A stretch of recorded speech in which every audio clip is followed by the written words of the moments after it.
I did everything for this boy for 14 years. Drove in the cold night at 5 a.m., paid for his university, built his business, paid for his wedding, and after 14 years, he said to me, "You can't come to the wedding ceremony, just come to the reception." A long pause. This is the story of the night I thought, what kind of man do I want to be? And the decision that I made at 4 a.m. This story is true, and maybe yours too. My name is James. I am 63 years old, and in my entire life, I've only learned to do one thing well: build things. Built houses, built businesses, did woodworking, and tried to build a relationship, one that was never asked of me, but I gave anyway. When I was 50, I met the woman who is now my wife. She was 44, alone, and she had a 9-year-old son. Now, listen, I wasn't stupid. I knew what was going on. A child whose father lives separately doesn't easily accept a new man, and I never asked him to see me as anything. I only did one thing. I showed up. We got married when he was 12. He shook my hand, said, "I hope you both stay happy." I thought, this child is older than his age. He never called me Dad. I never expected it. He called me James. I called him by his name. We watched hockey together on Friday nights. Sometimes we talked, sometimes we didn't. But slowly, the silence between us stopped being heavy. It became lighter. He asked me about school problems, then business questions, then money matters. Every time I gave a straight answer, and he would listen and go back to his room. That was it. But it was enough, I thought. When he passed matric, I spoke to my wife. His stepfather's financial condition wasn't good. I paid for 4 years of university. He graduated. I was quietly happy. Then business. He wanted to start a lawn care and property maintenance business. Came to me, sat down, showed a business plan. I sat with him for 2 hours and reviewed everything. It was a good plan. I gave 3 million rupees as a loan, 0 interest, and signed as a loan guarantor. In 2 years, he had 4 employees and 3 major contracts. I was happy. I didn't say it, but I was. Then he got married to Ashley. She was from a good family. Her father had an insurance business. Educated, intelligent, and it seemed she loved this boy. When the engagement happened, my wife cried with happiness. I opened a special bottle I had saved. We sat on the porch. That night was good, truly good. Then the wedding preparations began. Millions of rupees in expenses. My wife asked me, could I cover half the cost? I said yes, because it was the right thing, because I love him, because he deserved it. An evening in August, my wife was out. I was in the workshop building a side table. At 7:30 p.m., he knocked on the door. He had never done this before, come looking for me in the workshop. I looked. He seemed tired, eyes heavy. I stayed silent because I had learned he needs space to speak.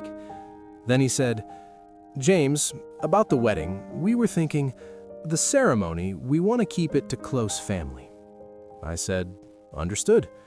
He said, You are close to our family, but since you're kind of like a relative, we thought you could come to the reception." A long pause. I looked into his eyes. What his words meant was, you are not a father. You are like a relative. I only asked one question. Does your mother know you're telling me this? He looked down. I said, all right, I'll think about it. He left.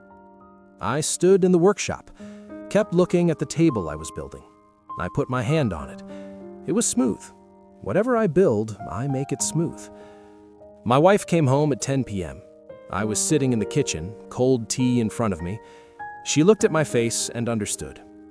I asked, "Do you think this was right?" She stayed silent.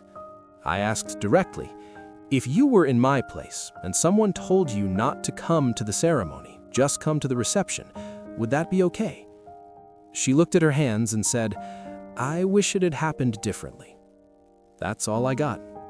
I threw the tea in the sink and went upstairs. Didn't sleep all night. At 4 a.m., I reached a conclusion. 14 years. University, business, wedding expenses, every Friday evening, every silent moment.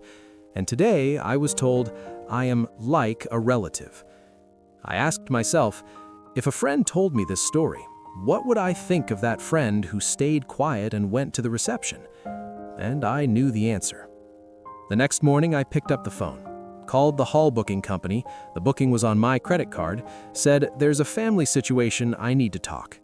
Called the caterers, called my accountant to understand the loan guarantee, then went to the bank. When my wife came home, I was sitting on the porch with papers. She understood at the door. I made her sit and told her everything. I said, I am taking back the wedding money. I will not come to the reception because I have no intention of being someone's afterthought. The business loan guarantee will remain because the business did nothing wrong. But the informal $3 million loan will now become a formal document. Repayment will begin. And then I said the hardest thing. I also put this house in your name when we got married, because that's what marriage means.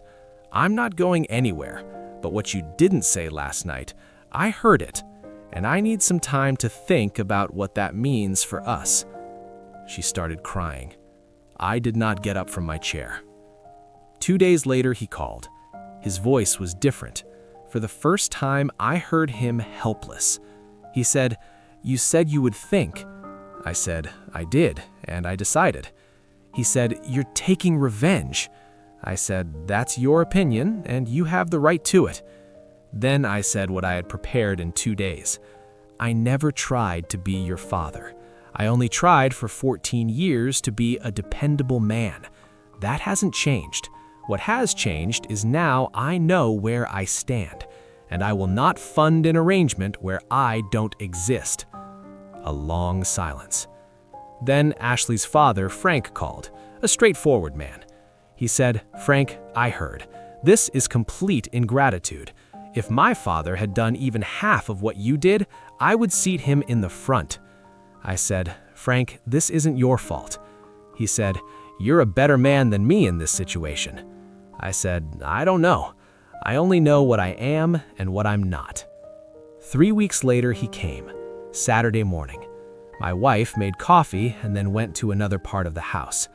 He sat at the same kitchen table where we once reviewed his business plan. He first looked at his hands, then at me, and said, "I'm sorry. I should have come earlier. Ashley explained to me, I took your help for years and kept you at a distance. I convinced myself I was being loyal to my real father, but actually I was afraid of getting close to you, of being grateful to you." I stayed silent and listened. Then I said, "I'm not interested in keeping score. I did what I did because it was right. I only want this, that you know I came into your life by choice. That meant something. That's enough." He smiled slightly, the first time I saw him like that, as if he had put something down. The wedding happened. Small, simple, beautiful. My wife started crying when she saw the bride, even before the ceremony.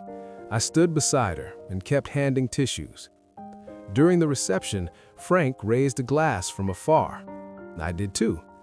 And in the evening, he came, stood quietly next to me. We both looked at the lights outside. He said, "It's a good evening." I said, "A very good one." Then he started talking about business, just like he used to at the kitchen table. For 45 minutes, we talked business at a wedding reception. Ashley came, saw, and smiled.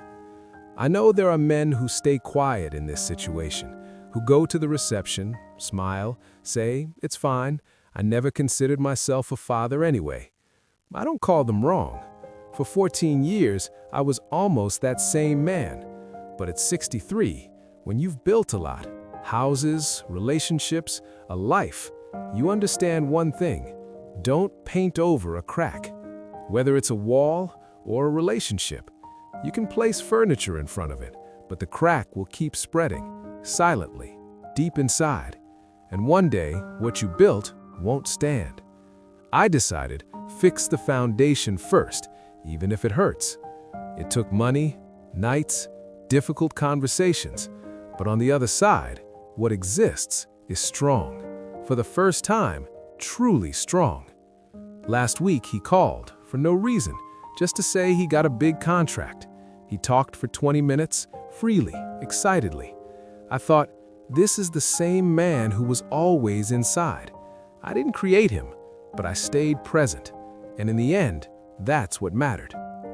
If there is a James in your life, someone who stayed quietly present, tell him today. Because some people wait and never hear it. And if you are James, know this, staying silent is not always patience. Sometimes it is injustice to yourself. Tell in the comments, what would you do in this situation?